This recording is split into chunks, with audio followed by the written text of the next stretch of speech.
From the School of Journalism and Mass Communication at the University of North Carolina at Chapel Hill, this is Carolina Week.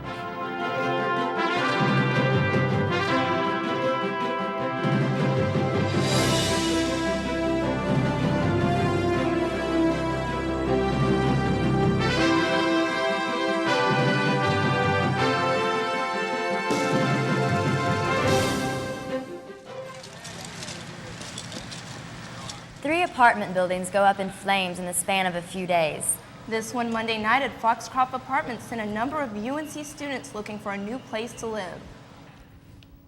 Good evening and welcome to the April 26th edition of Carolina Week. I'm Stephanie Maxwell sitting in for Fred Shropshire. And I'm Jacqueline McClary. Thanks for joining us for a look at Carolina news and events. Investigators are still looking into the cause of the blazes. One of the fires broke out in Durham, the other two were in Chapel Hill. Carolina Week's Jason Morrell shows us how students and residents are coping tonight.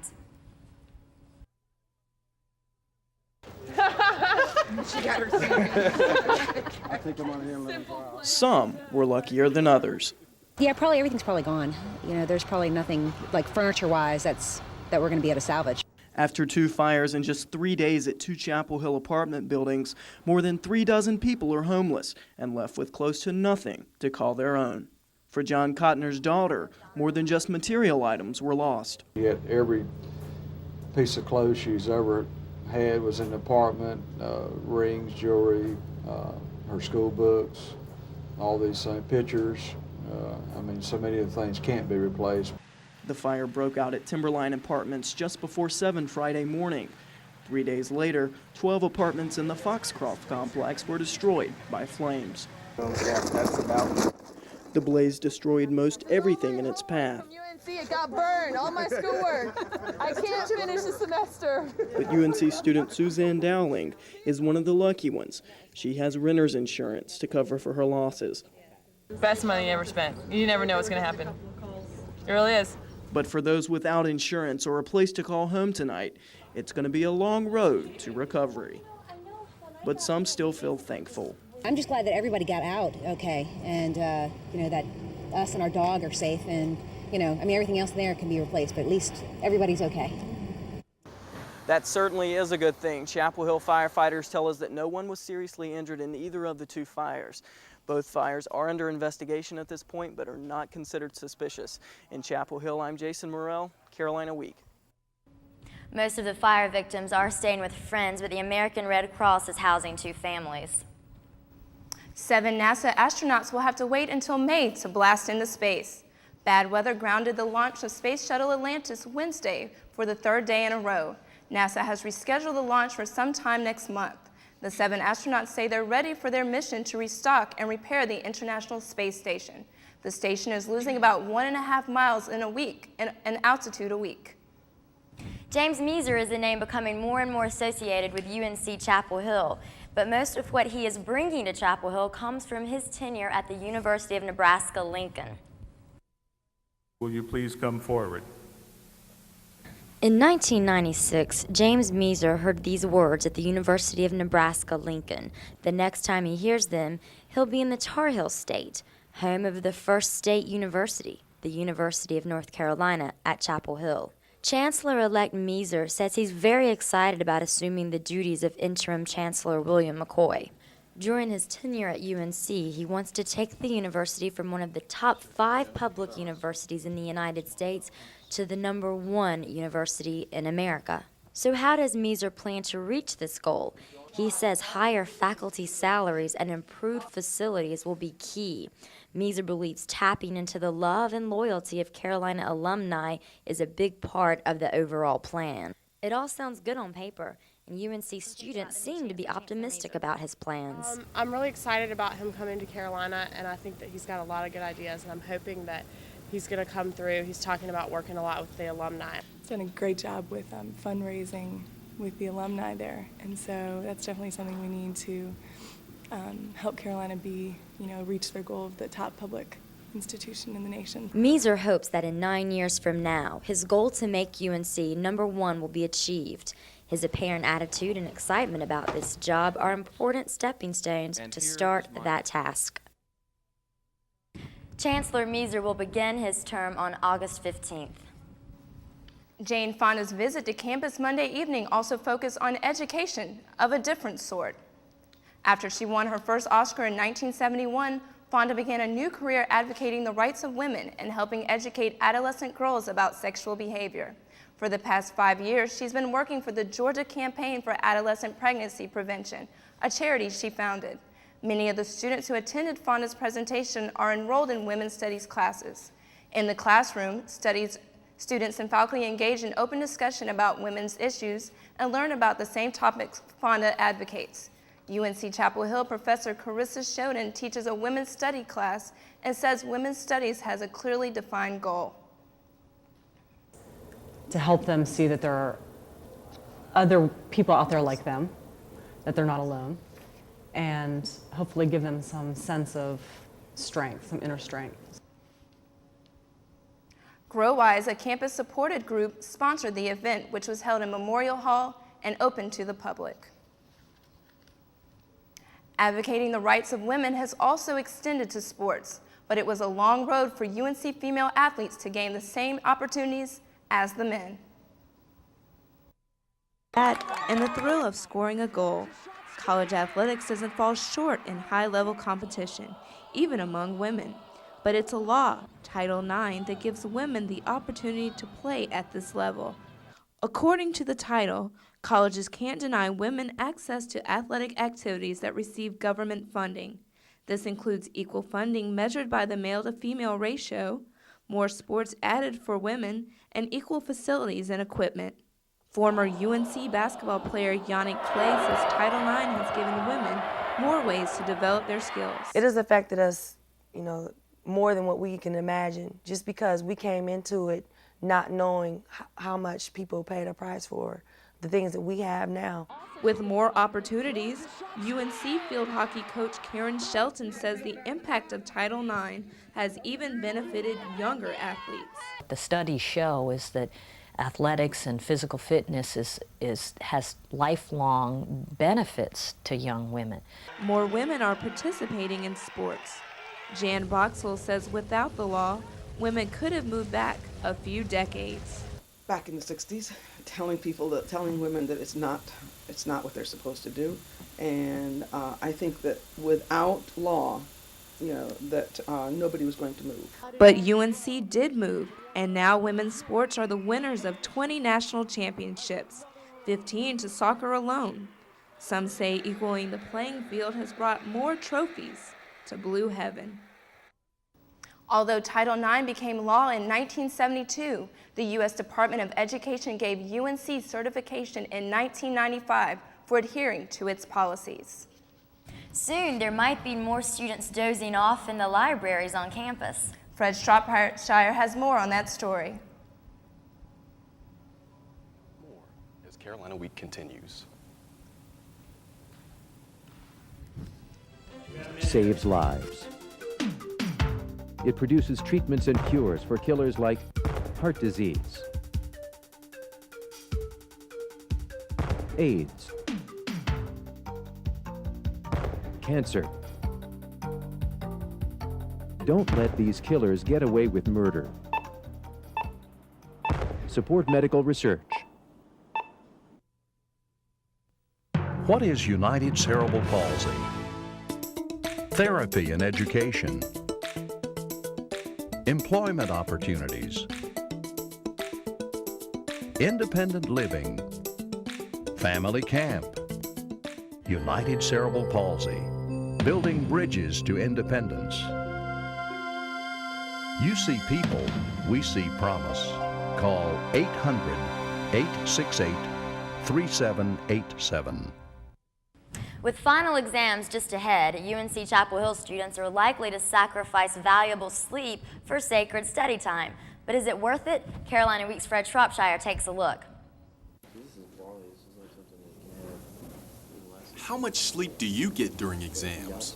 Pose this question to UNC-Chapel Hill students and you'll hear similar answers. I average 5 hours of sleep. I only get about 6 hours of sleep. Typically, I get about 5 hours of sleep a night. You take any naps? No, but I usually fall asleep in the library. The National Sleep Foundation estimates that millions of Americans are getting less than 8 hours of sleep each night, and college students aren't the exception. During exams, the average UNC student will get less than 6 hours of sleep each night. Falling asleep in the library and struggling to wake up to an alarm clock are just a couple of the symptoms of sleep deprivation. Despite the facts, some students think missing sleep and taking unplanned naps are the college norm. Some of it has to do with the amount of work students face during exams, which can be overwhelming, but I think also the amount of stress faced as you're finishing up the semester can lead one to be unable to sleep. But experts say limited sleep affects our mental sharpness and daytime energy. So if you're thinking about pulling an all-nighter to perform better on your test, you might want to sleep on it first. Reporting in Chapel Hill, I'm Fred Shropshire, Carolina Week. The National Sleep Foundation advises you to learn how much sleep you need in order to function at your best. Somewhere between 8 and 9 hours is considered normal. Students who have to wake up early to find parking on campus may now get those extra Z's, and a free form of transportation is approved.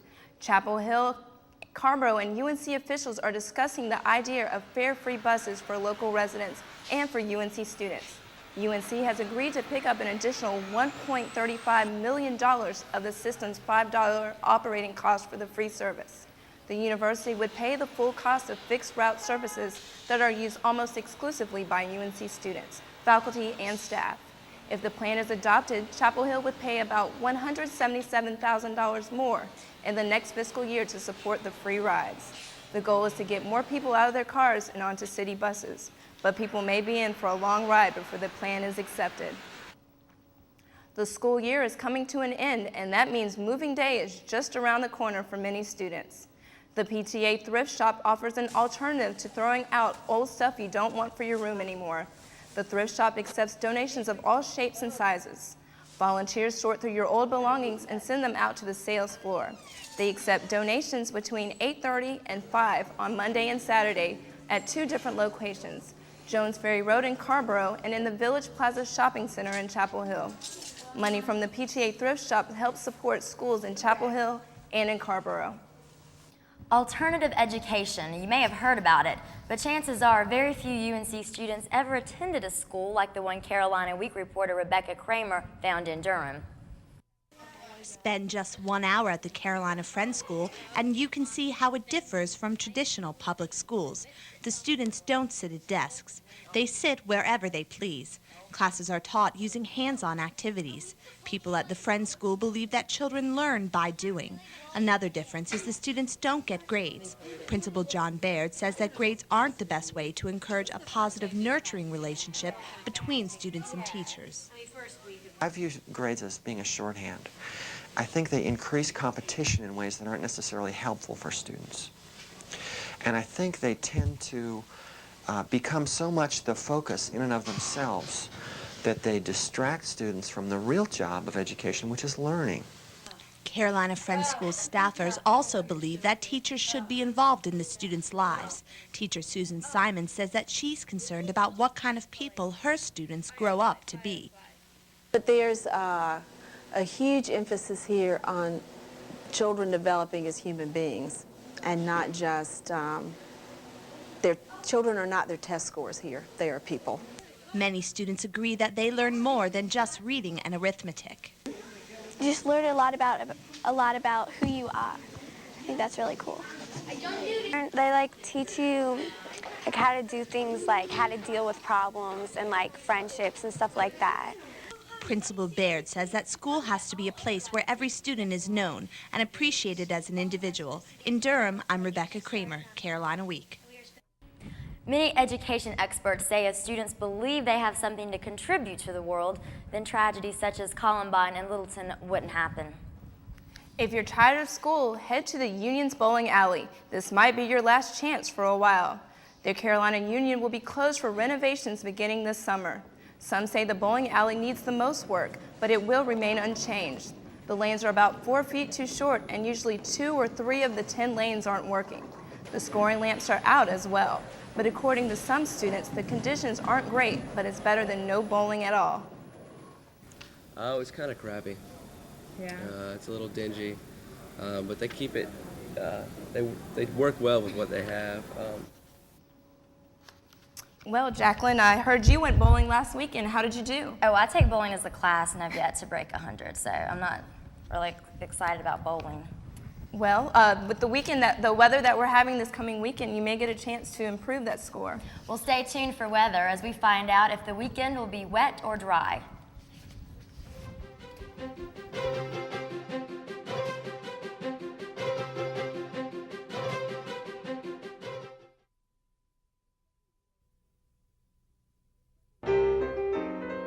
The second floor of Davis is where students go to pseudo-study. No real studying occurs here. Girls sit in the cushy chairs to scope out guys as they come up the stairs. I've never witnessed the exam break streaking that occurs there, but I'd like to see it before I graduate. No one knows the real Carolina like a student. Carolina Week, the student news show. Women's Center, may I help you?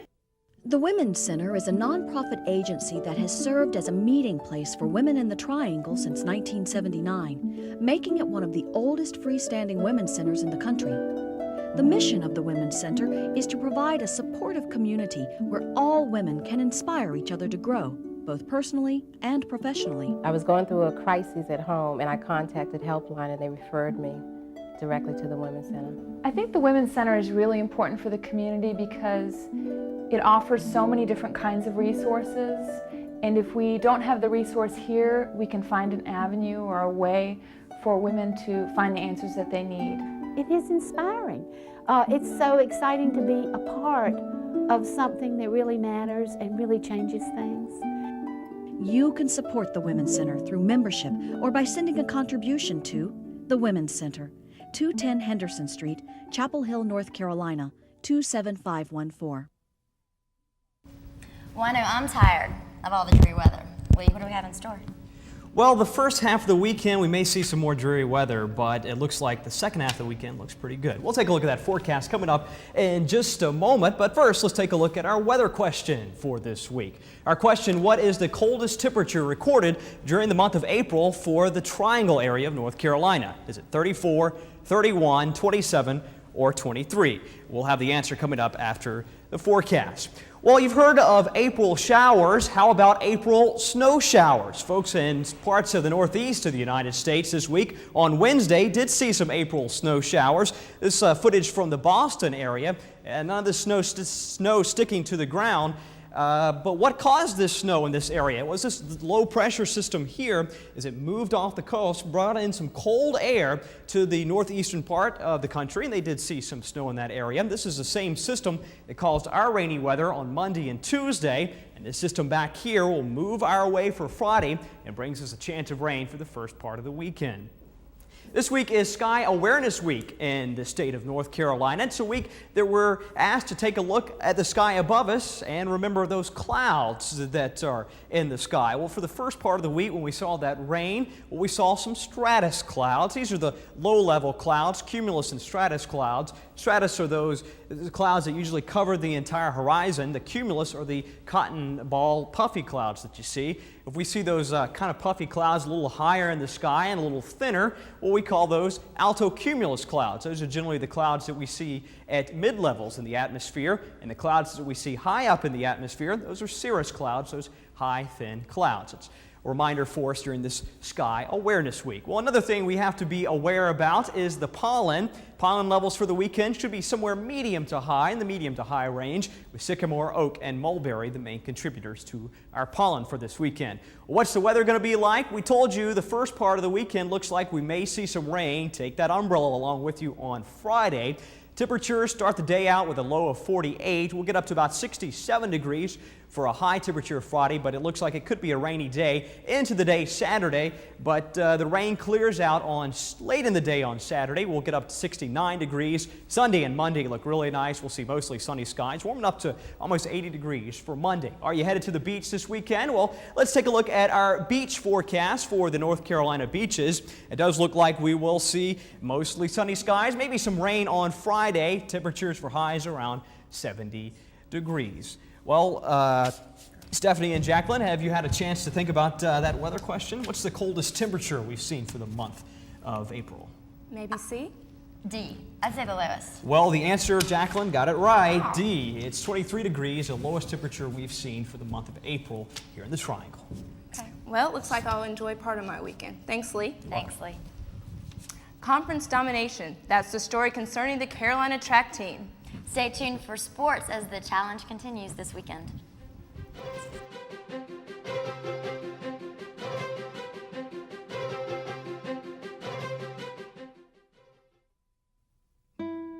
The Ronald McDonald House is a nonprofit organization that provides a home away from home for families of children being treated at UNC hospitals. Since opening in 1988, the house has welcomed more than 1,000 families each year to stay at this safe haven. The house relies heavily on community support. How can you help? Become a volunteer. Help the house that love built. The Ronald McDonald House, the house with a heart. Don't get mad at me. Don't. I didn't mean to do it, okay? Please. I'm Just don't get mad this time. questions. Why are you Please. jumping to conclusions? Please. Well, I haven't done anything. I'm Please, just asking you a don't few hurt me. questions. Stop hitting her! You pitiful. Stop it! No! Change is possible. Call the Family Counseling Service at 403-3534. We can help. Or as our academic year comes to a close, our sports season does too. TD, what's the news? Well, at the end of the year, it means a lot of ACC championships going on. 10 women's ACC championships since 1988. Defending conference champions on the men's side. The Carolina track program put that tradition on the line at this year's ACC championships in Durham this weekend. The men's team led after day one of the competition, thanks to a strong showing in the throwing events. But day two was a different story. A tight hamstring prevented senior Kevin Crittenden from becoming the first four-time winner in the triple jump, summing up a tough Saturday for the Heels as a strong Clemson squad took the championship. Head coach Dennis Craddock says despite some setbacks, it was a good showing for a young UNC team. We don't have enough depth, though. We just don't have enough bodies. Clemson's got too many bodies for us, and we've only got 3 or 4 seniors this year, so it's a pretty young team. And we won last year and graduated a lot of good people, but we'll be back. The story for the women was Deanne Davis. Davis took 2 golds, a silver, and a bronze to wrap up a busy day. Especially in the triple jump, I wanted to get a good jump in the preliminaries, but I didn't, so I had to go run the 400 hurdles and come back, and actually the jump that won it was after I ran the 400 hurdles, so that was very tough, but I pulled it out. Well, Deanne Davis has been such a great athlete for us all these years, and she scored 34 points for us with 2 golds, a silver, and a bronze here, and that's clearly the most points of anybody in the meet. So she's just had a great senior year, and we're looking forward for the national championships, but what a great competitor. But Davis's performance wasn't enough, as Florida State edged out the Tar Heels by 9 points in the overall standings. Carolina now turns its attention to the NCAA championships starting May 31st. UNC has 11 athletes provisionally qualified with 3 meets left in the regular season. And the next meet for Carolina is the Penn Relays, Thursday, Friday, and Saturday in Philadelphia. While track is traveling north, the UNC softball team is heading south for the weekend. The Tar Heels will be at Florida State for the 5-team ACC tournament. Carolina will be the top seed after a 45-15 regular season, the program's best since 1992. The Tar Heels will take on the Virginia-Georgia Tech winner Saturday afternoon in Tallahassee. The women's lacrosse team also went into the ACC tournament as the #1 seed this past weekend, but Carolina couldn't deliver in the championship game. The Heels were absolutely shelled by the Maryland Terrapins, 18-7 on Easter Sunday. Proving to everyone that she's the ACC Player of the Year, Maryland's Jen Adams put 5 eggs in the Tar Heels' Easter basket. Down on the other end, Amy Havrilla did her best to match Adams. She scored 3 straight goals in the first half to cut Maryland's lead to 4, and she added another tally after the half. But that wouldn't be near enough for Carolina against the nation's #1 ranked team. Coach Jenny Slinglove's Tar Heels play their last regular season game against Dartmouth on Sunday. Well, in general, the Carolina men's Laxers had a similar weekend to the women's team. They also lost to the nation's #1 in the ACC tournament, but the details were quite different. a double overtime 17-16 semifinal barn burner against UVA. But close or not, the loss still leaves the Hills winless against ACC competition and unsure about making the NCAA tournament field of 16. Coach Dave Klarman is preparing the team for the remaining pressure-filled games. June Mackhammer and his teammates know what must happen in those games if they want to see the postseason. We have 2 games left. We play Hofstra this Saturday, and then we play Lehigh the following Thursday. And assuming we win both those games and a couple other teams lose games that they probably should lose, we should get a tournament bid. Of course, the other big story with the men's lacrosse team is Coach Dave Klarman saying that he is kind of being pressured out of his job, this being his last season, his 10th year at the Carolina head coach of lacrosse. So we'll see how that plays out the rest of the way. We'll keep an eye on that story. Thanks. Thanks, Judy. Federal Express moves much faster than a turtle, and that's good news for this one. Find out how a Florida hospital is treating its latest arrival at the break.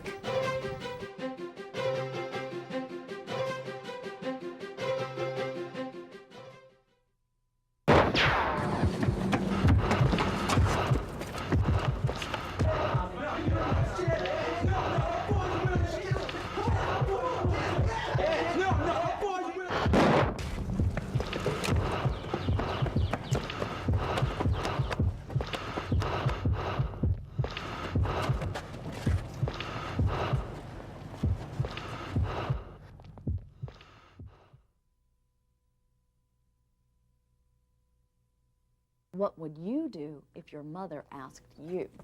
So class, tell me, what do you want to be when you grow up? Oh, that's right. Yes, Molly? I want to be a supermodel when I grow up. How about you, Josh? I want to be a cowboy when I grow up. Well, doesn't anybody want to be a designated driver when they grow up? A what? Designated. I don't know what that is. Driver? You heard of that?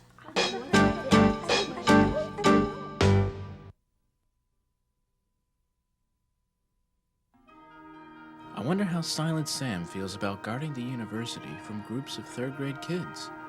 Maybe he's lost interest. We haven't heard his rifle fire recently. Still he stands, a steadfast defender of something. What is it? No one knows the real Carolina like a student. Carolina Week, the student news show.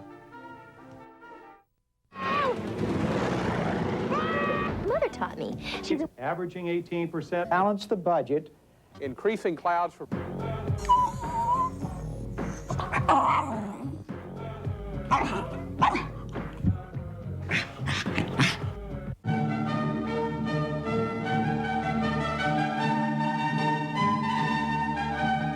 UNC TV. Your remote stops here.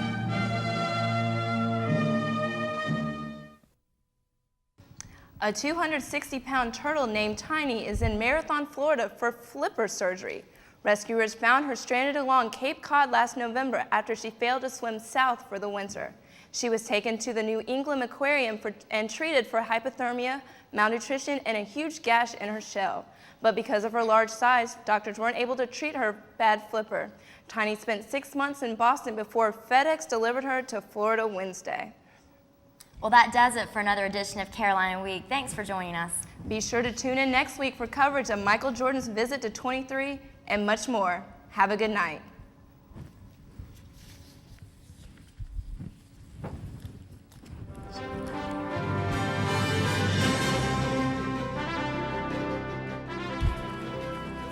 If you'd like to contact Carolina Week, our mailing address is Carolina Week, Campus Box 3365, or you can reach us by email at carolinaweek@unc.edu.